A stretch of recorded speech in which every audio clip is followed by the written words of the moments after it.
lançons notre filet, puisque tu le demandes. Nous savons que tu sais, et notre foi est grande. Le temps est beau, le lac limpide, voguons sur l'eau. Jésus nous guide pour un maigre butin. Le pêcheur se démène du soir jusqu'au matin. Nous n'avons pas de veine. Le temps est beau, le lac limpide, partons sur l'eau. Jésus nous guide.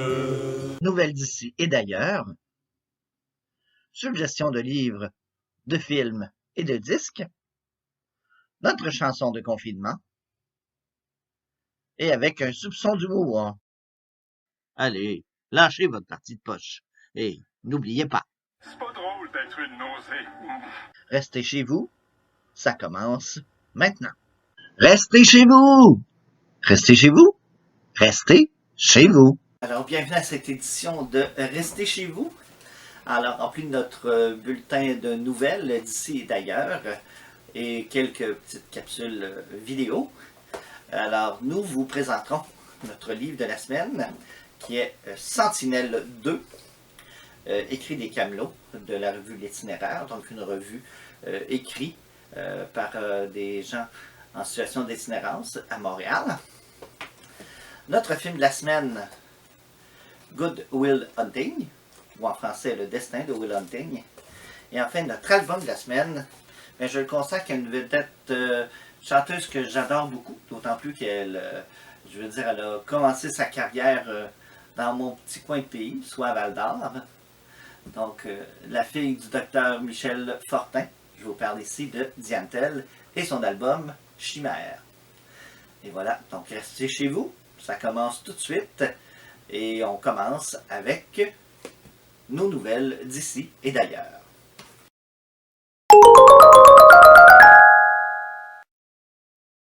Tout d'abord sur la scène de l'actualité internationale, les astronautes de la NASA, Jessica Meir et Andrew Morgan, sont retournés sur la Terre le 17 avril avec le commandant du Soyouz, Oleg Skripochka, de l'agence spatiale russe, Ruscosmos.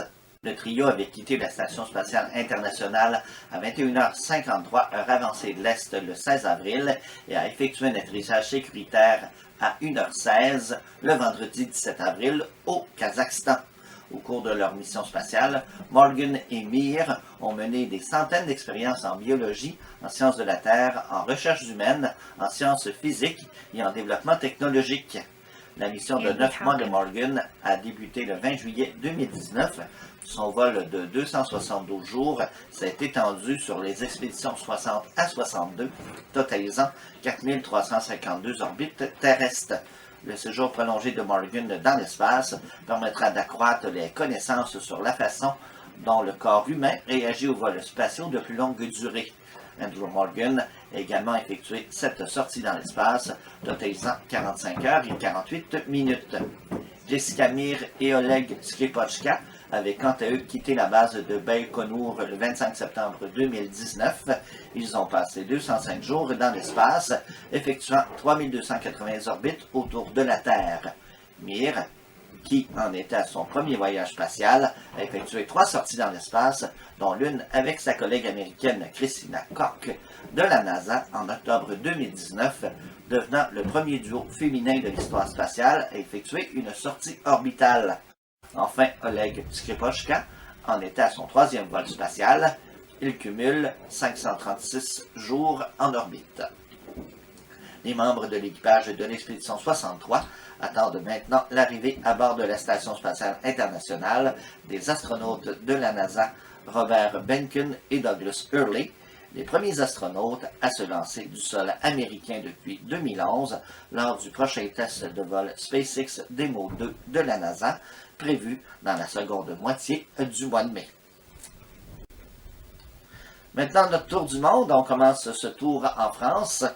Anissa Merck-Krabeck porte le masque qu'elle a créé pour les sourds et les malentendants. Madame Merck-Krabeck de Toulouse en France a lancé une campagne de sociofinancement pour développer ce masque transparent qui permet de lire sur les lèvres.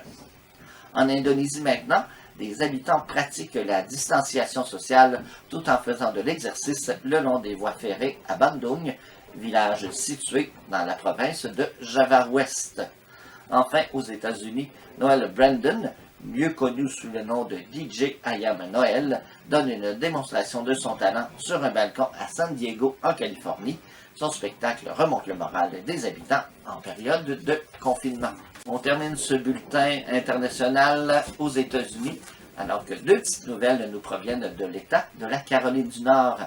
La première concerne Audrey Whitlock, une militante anti-confinement engagée au sein du groupe Reopen North Carolina, qui a annoncé fin avril sur son fil Twitter qu'elle avait été testée positive à la COVID-19.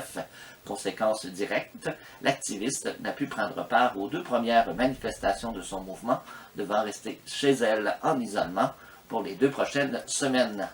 Un autre confiné, Winston, est devenu célèbre ces derniers jours en Caroline du Nord. Le chien de race Pug a appris lui aussi qu'il avait été testé positif à la COVID-19. Ainsi, il est devenu le premier de l'espèce canine aux États-Unis à être atteint de la maladie.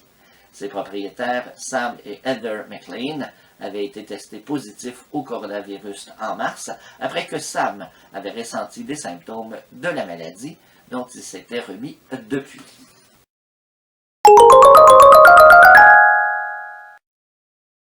Depuis le 24 avril, les personnes en situation d'itinérance qui avaient trouvé refuge au métro Longueuil ont accès à une nouvelle ressource d'aide en plein cœur de la ville de Longueuil.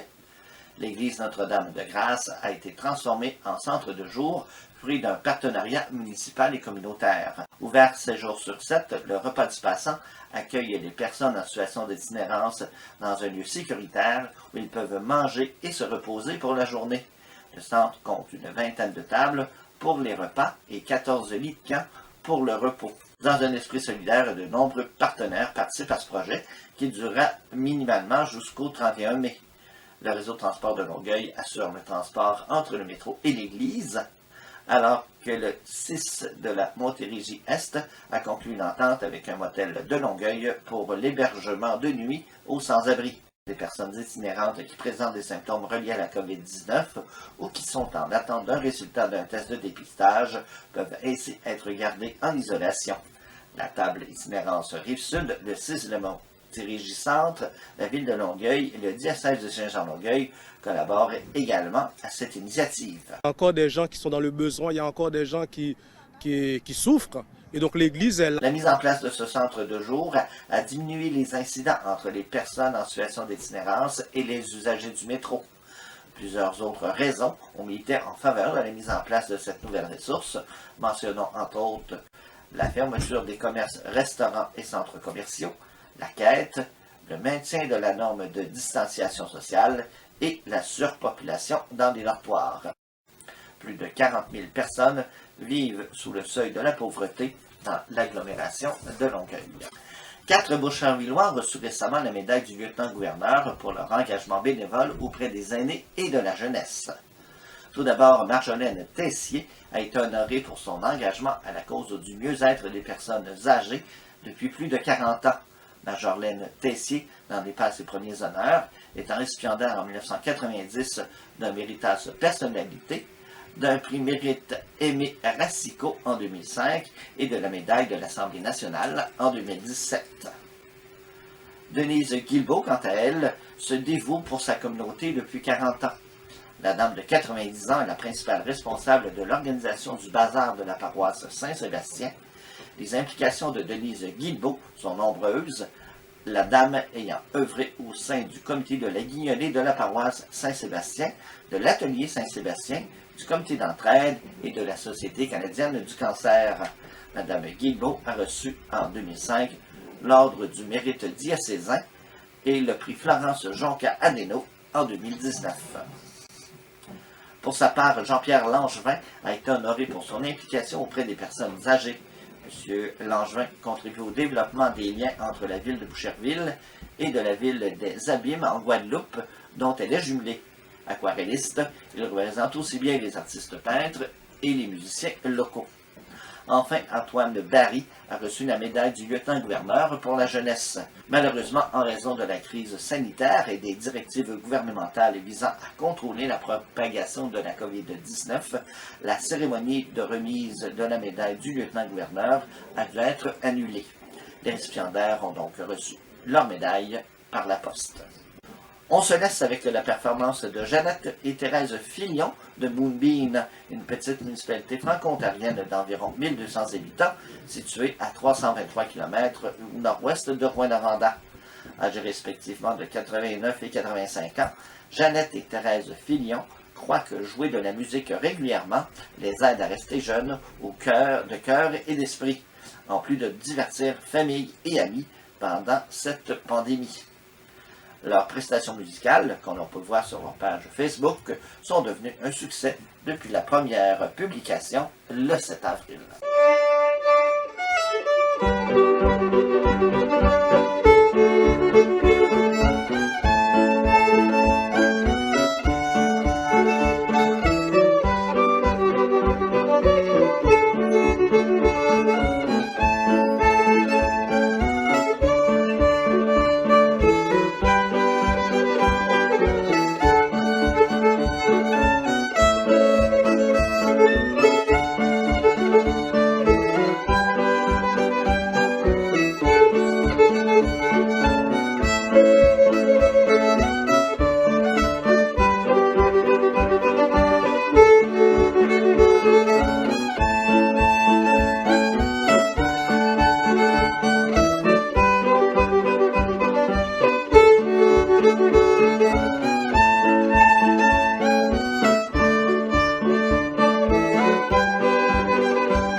Et on se retrouve après la pause pour notre réflexion de la semaine.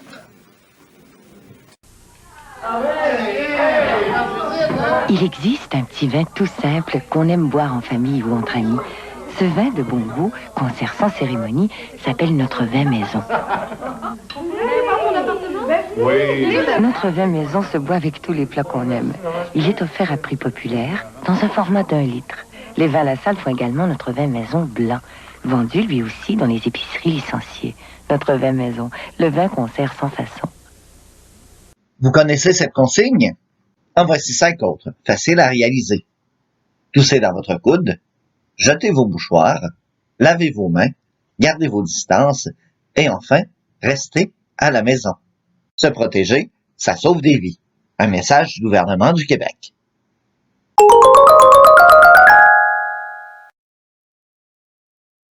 Notre réflexion de la semaine porte le titre « Le révélateur ». Nous en apprenons chaque semaine de la pandémie du coronavirus, que ce soit sur le virus lui-même, sur la façon dont il se propage, les dommages qu'il cause, de ses impacts économiques et sociaux. Bref, le coronavirus est une bébête complexe qui agit comme un révélateur sur l'état de notre société. Si l'on prend le seul secteur de l'emploi, par exemple, la COVID-19 a mis à pied des millions de personnes et les emplois qui demeurent appartiennent généralement au secteur des services à la clientèle. On parle ici des préposés aux bénéficiaires, caissiers, préposés aux services à l'auto dans les restaurants, étalagistes dans les supermarchés d'alimentation, conseillers dans les magasins à grande surface, aides cuisiniers, employés dans des usines de préparation des viandes et de charcuterie, livreurs, préposés à l'entretien ménager, nettoyeurs et j'en passe.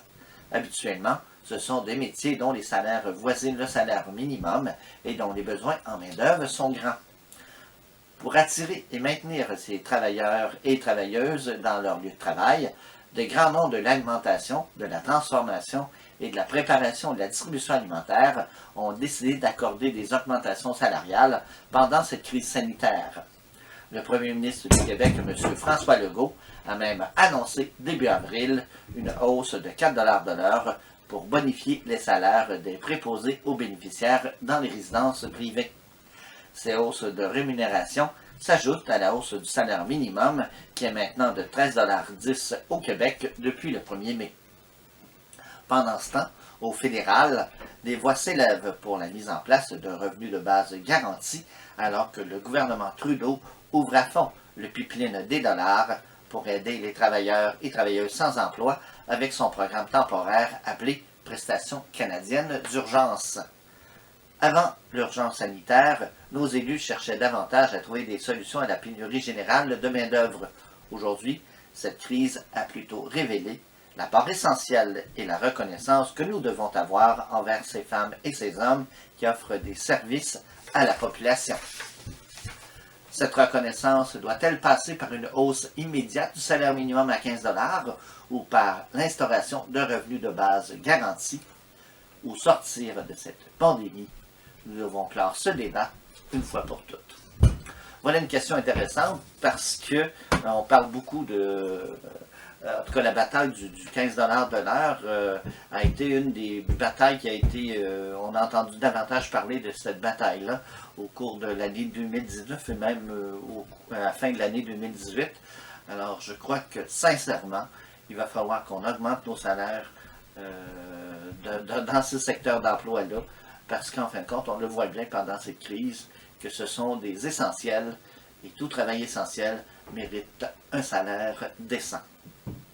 Alors, si vous voulez réagir sur ce commentaire, sur cette réflexion, alors bien, vous pouvez tout simplement réagir sur ma page Facebook, donc Facebook / Jean-Marc Houle, et vous pouvez réagir donc au visionnement de cette émission, ou encore vous pouvez aller sur YouTube, donc sur page YouTube Restez chez vous, et là vous pouvez visionner les autres émissions de Restez chez vous, et j'apprécierais.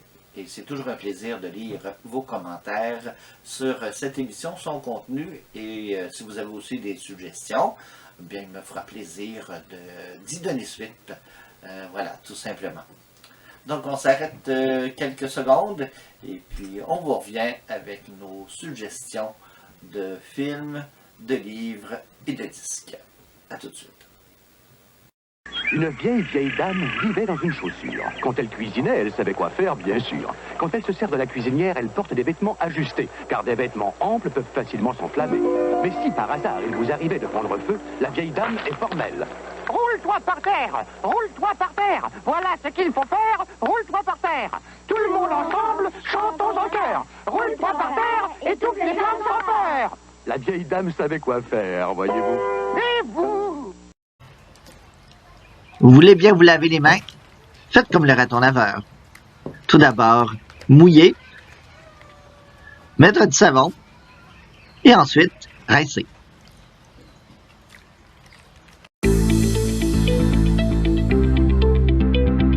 Pour fabriquer un couvre-visage, vous aurez besoin de ciseaux, de 2 élastiques et d'un morceau de tissu.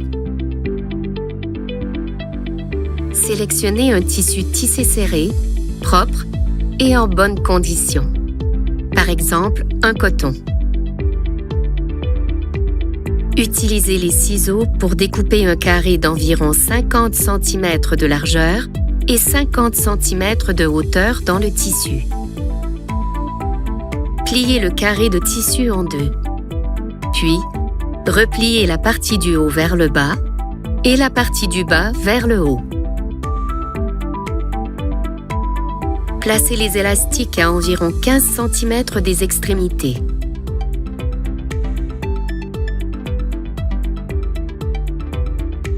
Repliez le tissu vers le centre. Après vous être lavé les mains, soulevez le couvre-visage en gardant les 2 parties de tissu au centre, puis placez-le sur votre visage, placez les élastiques derrière vos oreilles et ajustez-le de façon à recouvrir entièrement le nez et la bouche. Terminez en vous relavant les mains.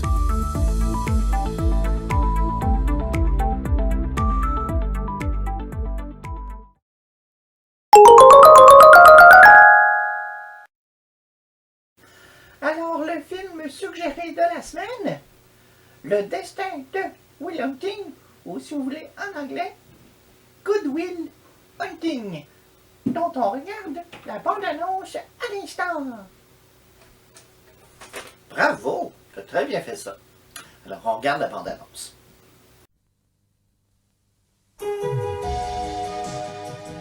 Je peux te poser une question? Est-ce que tu as une mémoire photographique ou pas? J'en sais rien, je sais juste que je me rappelle. Voilà Will Hunting.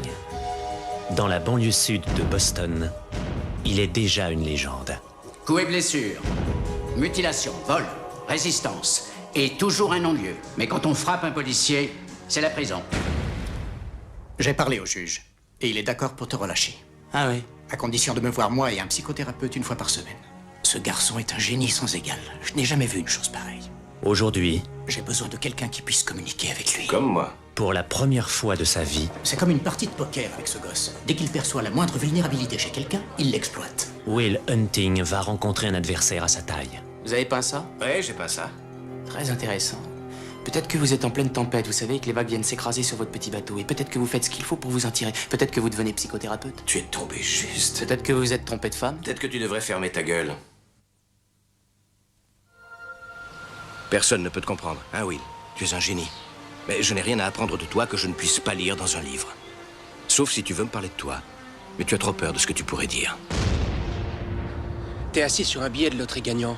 Tu as quelque chose qu'aucun de nous ne possède. Non, ça va, toujours le même baratin, je me le dois à moi-même. Tu te le dois pas à toi-même, tu me le dois à moi. Parce que je donnerais tout pour avoir ce que tu as. Et tous les copains aussi.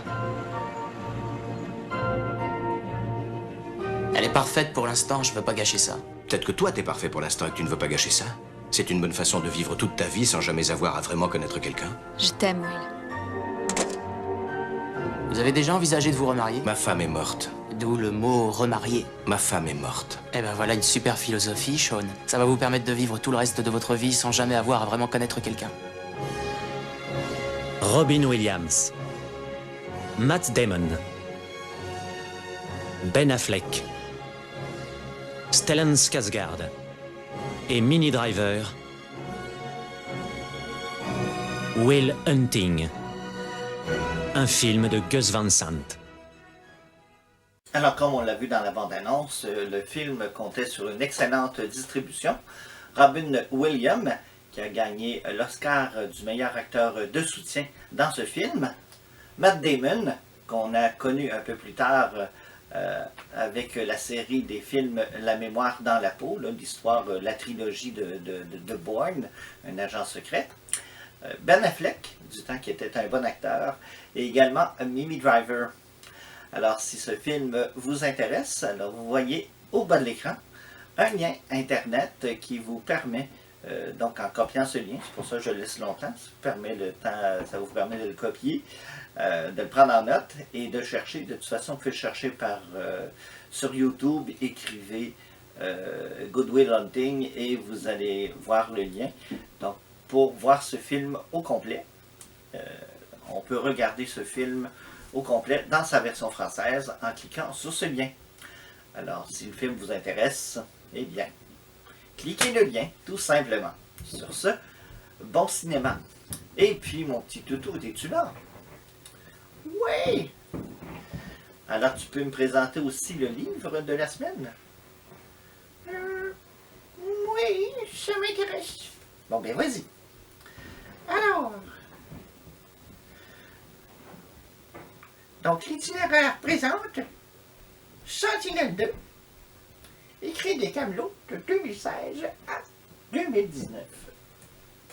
Bien joué, toutou. Bon, ben là, je vais faire ma petite présentation de livre. Puis on se revoit tantôt, à la fin de l'émission. À plus. Bye bye.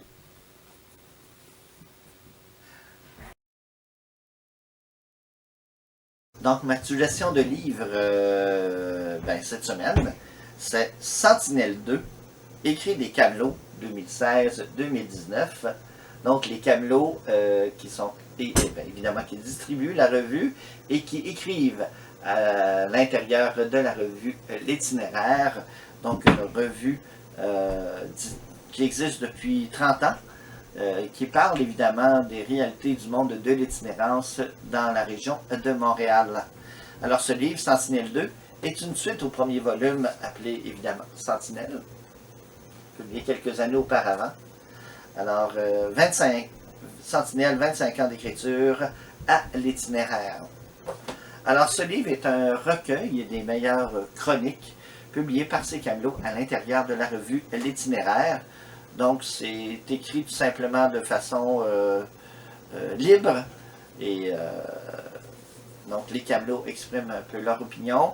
Ils peuvent faire des petites chroniques ou encore écrire des poèmes. Je vous donne un exemple ici, par le texte L'espoir de Réal Lambert. Alors, ça y va comme suit. L'espoir. Si je pouvais encore rêver d'amour et de liberté, je pourrais m'envoler au-dessus d'un nuage et voir la ville d'en haut et la trouver belle. Mais je n'ai plus de feu dans la cheminée. Je me sens vieux, comme un vieux citron que l'on a trop pressé. Mon Dieu, donne-moi la chance de voir la tour Eiffel, la Seine qui coule près de Paris. Mon Dieu, donne-moi la chance de pouvoir rire et danser et de pouvoir chanter. Mon Dieu, donne-moi la chance de pouvoir aimer la vie et être aimé. Mon Dieu, donne-moi la chance de pouvoir exister et de crier liberté. Alors, c'est des textes tout simples qui amènent à la réflexion. Et moi, ce qui me fait plaisir quand je lis ces textes-là, c'est que ce sont des réflexions qui viennent des gens à qui on porte souvent des jugements, de mauvais jugements, sur soit la façon dont ils parlent, la façon dont ils marchent, la façon dont ils se vêtissent.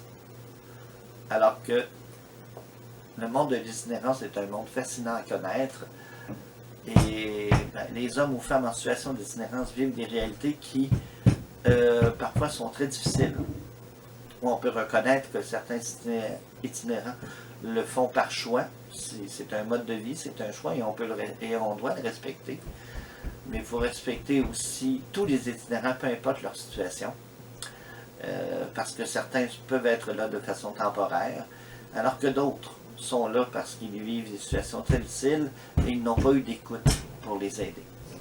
Alors, en achetant ce livre, bien évidemment, on les encourage, puis on encourage évidemment la revue L'Itinéraire. Ça leur permet, donc aux itinérants, par leur collaboration à cette revue, de s'inscrire dans des programmes de réinsertion sociale. Alors pour moi, ce sont des ouvrages importants et des réflexions tout aussi savoureuses et intéressantes à lire. Alors je vous le conseille, Sentinelle 2, écrit des Camelots, 2016-2019.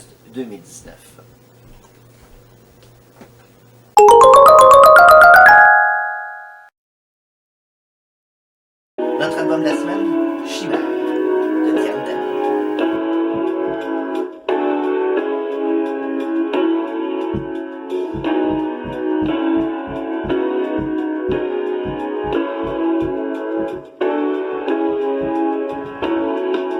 Ne me regarde pas, je reconnais cette terre-là.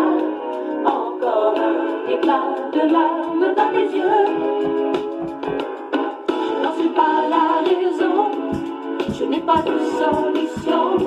Tu m'imposes des humeurs, tu m'en veux.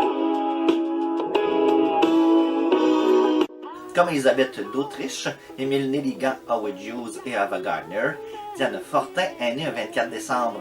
Dans les années 60, la famille de Diane Tell débarque à Val-d'Or, en Abitibi-Témiscamingue, où son père, Michel Fortin, s'y installe en tant que chirurgien. Diane Tell signera ses premières chansons dès l'âge de 12 ans et donnera ses premiers spectacles à 13 ans sur la scène de l'école.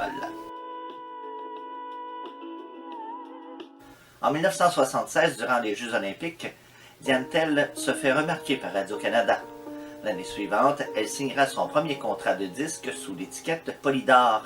Dès 1979, son talent arrive sur le vieux continent avec le titre « Si j'étais un homme ». Moi, si j'étais un homme, je serais capitaine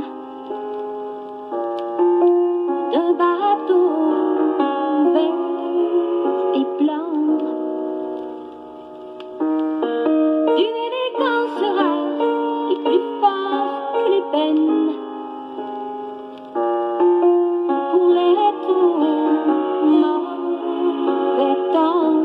début des années 80, Diane Tell compte parmi les artistes qui ont transformé le son de la chanson québécoise, la faisant entrer dans la modernité de l'époque, sans en dénaturer sa nature profonde. En 1982, avec son 4e album Chimère, Diane Tell se trouve au sommet de sa popularité. Ingénieux mélange de jazz et de pop, l'album Chimère permet à l'auteur-compositeur-interprète de consolider sa notoriété autant au Québec qu'en France. Diane Tell signe les textes et la musique de toutes ses chansons, à l'exception de la pièce Les Différents, où Stéphane Montanaro y compose la musique.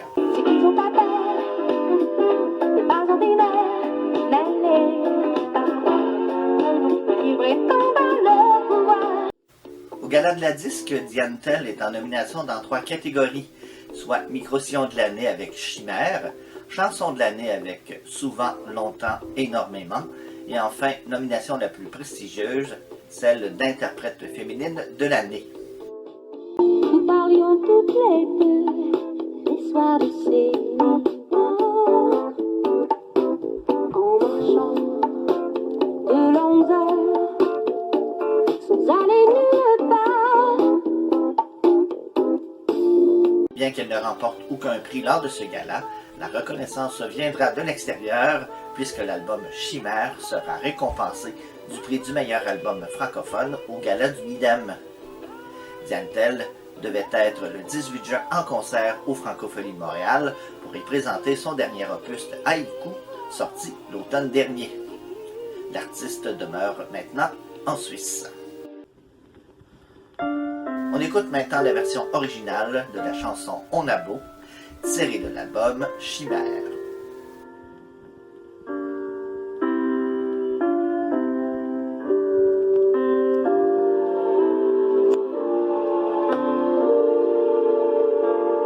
On a beau l'aimer plus que tout, en devenir fou,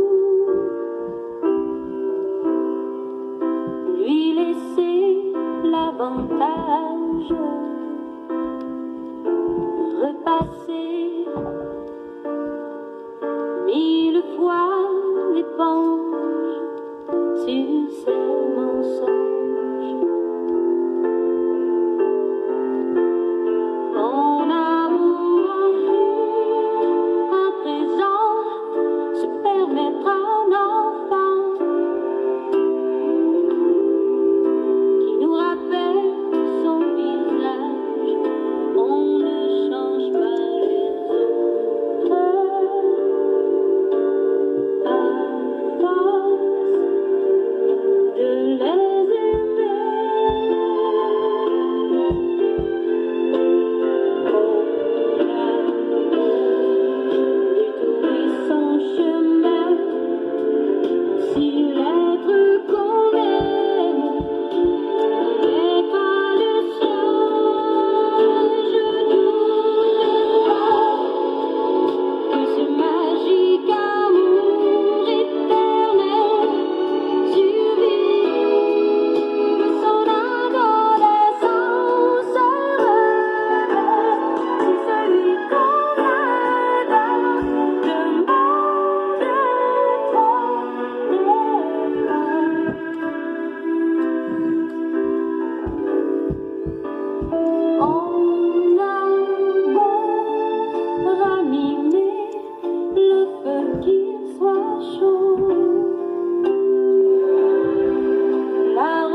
bien, merci d'être fidèle à cette émission.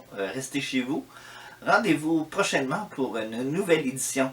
D'ici là, n'oubliez pas de serrer votre ourson en peluche, parce que moi je fais ce geste à tous les soirs en vous ayant dans mon cœur, parce que j'ai en mon cœur des personnes que j'aime et qui passent peut-être des moments un petit peu plus difficiles en cette période de confinement.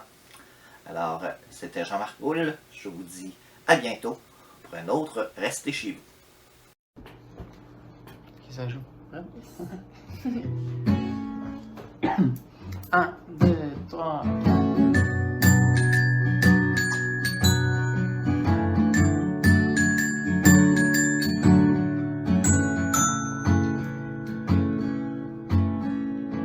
Hey Lily, je vois bien que tu vis des heures folles. T'es là perdu sans boussole. Je suis ben inquiet pour toi. Tu sais Lily, quand la vie te trahit, qu'une histoire te brasse et que ton cœur se casse, c'est correct de pleurer. Mais oublie pas que t'as toujours en banque quelques jours de chance et un peu d'espérance. C'est juste une passe, il faut pas perdre patience. Je te jure, fais-moi confiance, on va s'en sortir ensemble. C'est vrai Lily, tout finit par s'user. Nos habits, nos maisons, nos amours, la gloire des premiers jours. C'est vrai aussi Lily, qu'il y a des coups qu'on voit pas venir, qui nous font douter de l'avenir, qui nous donnent juste envie de fuir. Mais oublie pas que t'as toujours en banque quelques jours de chance et un peu d'espérance. C'est juste une passe, il faut pas perdre patience. Je te jure, fais-moi confiance, on va s'en sortir ensemble. Solo.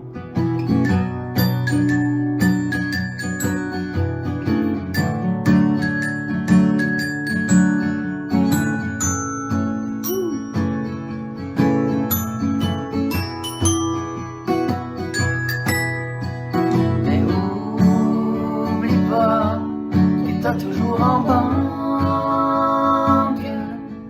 quelques jours de chance et un peu d'espérance. C'est juste une passe, il faut pas perdre patience. Je te jure, fais-moi confiance, on va s'en sortir ensemble.